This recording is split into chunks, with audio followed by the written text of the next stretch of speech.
businessmen and women of Austin. My name is Liam Kewen, and today I'm joined by Daniel Garza, Annette Kaczynski, and Emily Schutt. Today we'll be discussing with you business in Japan and what that means. To start you off, we would like to show you a quick introductory video of Japan itself.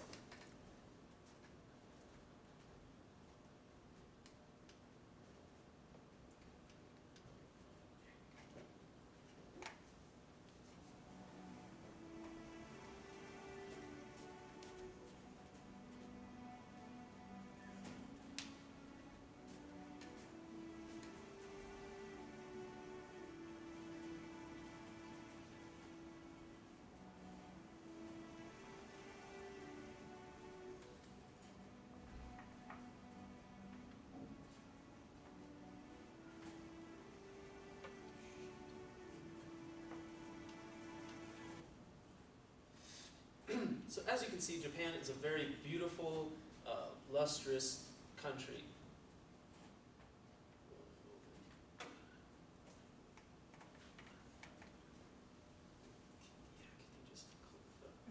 Well, great, perfect, thank you. So we are a group of expatriates who lived in Japan for several reasons. And today we will discuss with you our areas of expertise. We will discuss geography, culture, the economy, and the general market trends in Japan currently.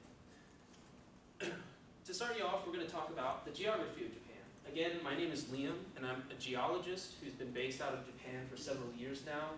And I've studied the landscape and enjoyed the culture as well. So to start us off, I'd like to discuss the three main topics we usually look at when discussing geography. And those are topography, climate, and environment. These are the three different views of what you look at when you study geography. The topography, how the land is composed; climate, how the weather affects the land; and then environment, the product of both topography and climate. So to start us off, we're going to discuss topography. Japan consists of approximately 6,000 islands, ranging in the same longitudinal range as the United States. So it gets an array of weather. It has an array of trees, or of plants and animals, as the climate varies from the north to the south. And though earthquakes do frequent Japan, they don't negatively affect the people or the charisma of the nation. Actually, the Japanese see earthquakes as nature's awesome power, and how amazing it truly is. So, in regards to natural hazards, this is the primary natural hazard, and it does not affect the business environment, as the Japanese have found many ways of getting around earthquakes, such as researching more structurally sound buildings, highways, train systems, and putting them in areas that are less susceptible or more controlled. So moving on, I have a beautiful picture of the Azusa River in Kamikochi, Japan. This is a beautiful tourist attraction, but it also displays how the swift small rivers cut through the mountainous forested regions in Japan. So moving on to climate, Japan does experience something similar to our 4 seasons here in the US. However, they are slightly different, and it does range from the north to the south. The northern regions of Japan tend to stay colder, and because of this, it is a rich fishing environment. And then in the south, we have the beautiful warm breezes from the Pacific Ocean that lead to a more tropical-ish environment that produces beautiful beaches and wonderful small forests. Japan has an abundance of rainfall, as it is surrounded by water, and so its winds carry the seawater inland. This leads to its primary agriculture of rice. However, this also allows for a really unique item to be grown in Japan, and this is the Japanese horseradish, or wasabi. Now, most of the time when you have wasabi, it's actually American horseradish, the traditional Northern American horseradish that's been modified by other ingredients. So this is a hot commodity, you could say, that is primarily served in Japan and is exported here to the US at a high cost. Here we can see Mount Fuji, which is considered to be one of the most sacred and largest mountains in Japan. It has a beautiful landscape around it, and the people and the reason that I bring this up to you is that the people in Japan have a dire relationship with their environment. So moving on to the environment, we can see that it's an important factor when considering business in Japan. Now, Japan has suffered because of its rapid industrialization. It is currently having issues with nuclear waste from its nuclear power plants that it does have. However, because of the trees and pacts that it's involved in and acts that it's involved in, much of the mountains and forested areas are protected, and so is the CO2 emissions. As Japan is part of the Kyoto Treaty, they are working towards removing both nuclear power and also decreasing their CO2 emissions. Japan has a variety of fauna and flora. As you can see here, it has many endangered species, but within both categories, including 29 endangered mammals and 33 endangered bird species. And that is the environment of Japan. Now, I've discussed with you today the topography, climate, and environment of Japan and how that relates to the geography, which all in all relates to the business. Though it has many hardships, the Japanese people have found many ways of getting around these natural difficulties that have been posed to them by creating more dense, populous areas in cities that are sound and secure. Next, our group will discuss with you culture in Japan. Thank you. So as Leo mentioned, my name is Emily, and I'm going to be talking to you today about the culture in Japan. So the main points that I'm going to be covering are business etiquette in Japan, their customs, as well as their official language, that is Japanese. So regarding business etiquette, an absolute must-have in Japan, just like in the United States, are business cards. So when presenting business cards in Japan, you present them with both hands, and you also bow while you're presenting the business card. It's also important that when you're in a meeting and you're meeting with the Japanese clients, that you present the business card to the senior management first out of a sign of respect as you bow, and then you kind of just go down the corporate ladder from there. It's also important to note that the Japanese business cards are supposed to be double-sided. So if you're a native English speaker, the front of your business card should be in English, and then the back of it should be translated in Japanese as a sign of respect for their culture and for their language. And if you speak another language that isn't English, then you would actually have three sides, so one of which would be in your native language, and then the back of it would be in English and in Japanese as well. And it's also important to note that when you are accepting a business card, you also accept it with both hands, just as you would present it, and then you also say thank you in Japanese. So moving on to business attire. So business attire for men kind of varies from business women. So between the months of October and April, businessmen typically wear dark suits, such as in black or as in navy, and they typically wear it with a white shirt and then a subdued colored tie. Typically they don't wear a black suit with a black tie because that's actually traditional funeral wear in Japan. And between the months of May through September, which are more warm months, they actually wear gray suits with a light colored shirt. And they typically have very short and clean haircuts. It's a very clean-shaven environment in Japan. The only way you can actually see a male business associate with longer hair or with facial hair is if they're working for a fashion company or a tech company. That's where it's more acceptable. So typically no beards. Women, on the other hand, unfortunately there are not a lot of female authoritative figures in Japanese culture, so it is important to note that if you are female and you're conducting business in Japan, a lot of the senior management may not want to take you as seriously because you are in fact a female, but it's not completely unheard of. So the typical attire typically consists of longer pant and skirt suits, and it's also important to note that they typically have their hair either cut short or that it's tied back, and absolutely no jewelry, high heels, or short skirts because, again, typically Japanese businessmen will not take you very seriously.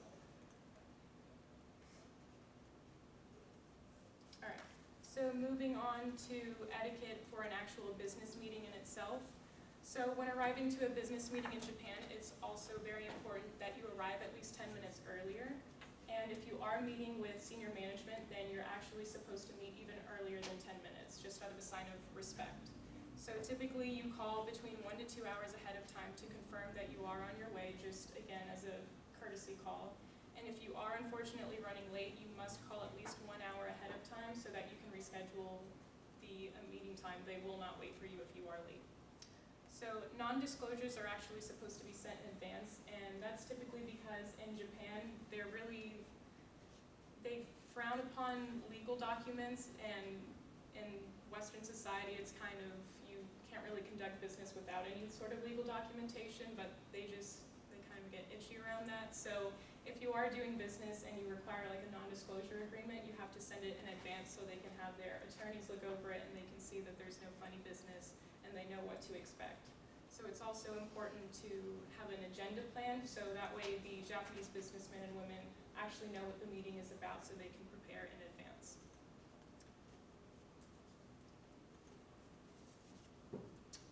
It's also important to ask lots of questions during the actual course of the meeting, but no personal questions. It's just not seen as very appropriate. Also, no patting on their shoulder or on their back. That's just an invasion of their personal space, and they don't like that.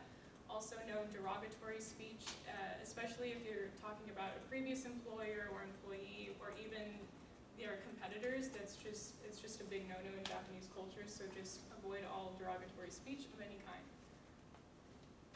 All right. So now I'll be talking about customs. So some key customs to take from these: absolutely no public nose blowing. It's not only seen as disgusting, but it's just a big no-no. If you absolutely have to, like if you're sick or something, you're supposed to do it as discreetly as possible, just to be courteous. Again, no, in Japan, you're supposed to take off your shoes before entering someone's home. You're actually supposed to change into house slippers. Tipping is actually seen as very inappropriate, borderline insulting to many people. They also have what is referred to as tetraphobia, so they're afraid of the number 4. It's kind of like the number 13 here in Western society. They actually have elevators that avoid going to the 4th floor just because they're very superstitious with that number. They also have a very big English assumption, so if you are a foreigner and you are traveling to Japan, even if English isn't your native language, they will assume that you speak English, and they will speak to you in English as well. And if you do have knowledge of Japanese and you're speaking to them in Japanese, they'll honestly still try and continue talking to you in English, just because they want to prove to you that they know English and they can speak it to you very well. And also, slurping is seen as a complimentary thing. So the louder you slurp in a restaurant or in someone's home, it's actually seen as a compliment. All right. Lastly, I will talk to you about the language. The official language of Japan is Japanese, and it's spoken as the first language for approximately 122 million people around the world, and the second language for approximately 1 million people. And the language that it's most similar to today is Korean. So in conclusion, I talked to you about the Japanese customs, business etiquette, do's and don'ts, as well as the official language. Next, I'm going to pass it off to one of my colleagues who's going to talk to you about the Japanese economy. Thank you. Hello everyone. As Leon mentioned, my name is Daniel. And the past decade, I've been working for the Japanese government as a market research analyst. Today, I want to talk about Japan's economy. The topics we're going to cover is going to be the GDP, gross domestic product, inflation, unemployment, trade, and consumer spending. First, let me clarify to you what is economy. The economy encompasses all the activity related to production, consumption, and the trade of goods and services in an area. Japan is trying a new strategy called Abenomics, called after the Prime Minister of Japan named Abe Shinzo. This Abenomics strategy involves a massive increase in fiscal stimulus through government spending, also a massive increase in monetary stimulus through unconventional central bank policies and a reform program aimed at making structural improvements to the Japanese economy. Now, let's move on to gross domestic product. First, what is gross domestic product? Gross domestic product is the monetary value of all the finished goods and services produced within a country's borders in a specific time period. Basically, the cost of products and services rendered in a country. Japan's government is pushing companies to increase investment at home and raise wages to boost demand, stimulate the economy, and escape deflation. As you can see in the first graph here, the past quarter it was low for Japan, but then in 2016 in the fourth quarter it grew up to 0.3%. So that means that Japan avoided another technical recession, which recession simply means an economic decline. And this graph also suggests that the Japanese economy is managing to shake off the effects of slowdown in China and a stronger yen, because they depend a lot in China and China's economy. Also, Japan's return to growth is hampered by the twin challenges of an aging population and the mountain of public debt built up during years of an on and off deflation. This country has a public debt of 246% GDP, which is a lot. It's the largest public debt that any country has. On the second graph, as you can see, the drag from the falling population means Japan will grow much more slowly than the G7 countries, G7 rivals.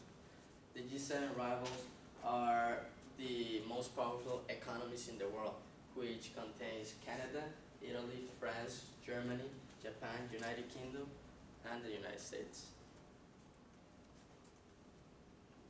The public remained hostile to higher immigration, one force that could raise overall growth. Japanese culture are really close-minded to immigration, and if they will allow more immigrants to their country, they will have a better economy, since more products and services will be sold to many other people. Now moving on to inflation, let me define to you what is inflation. It's just the rate at which the general level of prices for goods and services are rising, and consequently the purchasing power of currency is falling. In basic terms, all the prices go up and the currency go down. In contrast, deflation is a period of declining prices of goods and services, and the currency goes up. As you can see in the first graph in here, the headline consumer inflation in March was 0.2%, which inflation was always should be between 1 and 3% in order to have a healthy balance between the products and services of a country. The main cause of Japan's small inflation is the falling in oil prices. In the second graph right here, as you can see, many Japanese people are expecting for the inflation to grow due to the fact that there have been high demand in wages. Now, moving on to unemployment. Unemployment is a phenomenon where people in a country is actively looking for a job, but they don't have any job. So in the first graph in here, the unemployment rate in March was 2.8%. So some economists think the full unemployment rate may be 2.5% or even lower. With that said, Japan has a low unemployment rate due to the fact that many applicants applying to any job in Japan are getting the job. So they have a really good unemployment rate. On the second graph here, the wage growth in Japan. The graph in 2014, the wage growth in Japan was really low, but by 2016 and 17, it has been increasing. That happened because government has been urging companies to boost pay, and that has increased consumption, inflation, and demand.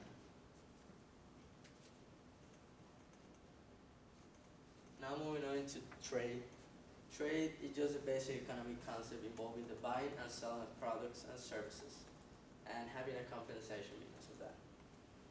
For 30 years until 2010, Japan had recorded a trade surplus every year, and its persistent trade surpluses were once the subject of political battles with the U.S., which a trade surplus means when the country's exports exceed the cost of the country's imports.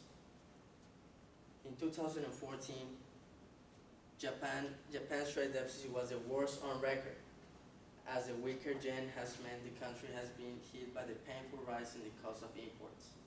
This came as the country was forced to import more fossil fuels after the Fukushima disaster, which trade deficit means is the opposite of trade surpluses, when the cost of imports exceeds the cost of exports. As you can see here in the graph, the slowdown of exports in Japan is due to the fact that China's economy is slowing down. Now, moving on to consumer spending. Consumer spending is simple terms mean how consumers spend their money in a country. The annual change in retail sales in March was 2.1%. And on the first graph, as you can see, consumption has been weak due to the fact that Japan lifted its national sales tax from 5% to 8% in April of 2015 as part of its acute need for revenues. On the second graph, as you know, the car market is one of the best markets Japan has, and the Asian demographic and it's starting to come up again. As you can see, they're starting to come up again here, so they're becoming better, even though they had like bad economy back then. Well, at the end, I believe that the Japanese economy has had their downfalls through the decade, but I believe businesses should invest in Japanese economy since they are growing slowly but steadily, as we discussed in the topics before. We discussed that GDP was growing, the inflation was going up as well, the unemployment was low, the trade was really good, and the consumer spend was rising. Now, let me pass it on to talk about the market trends.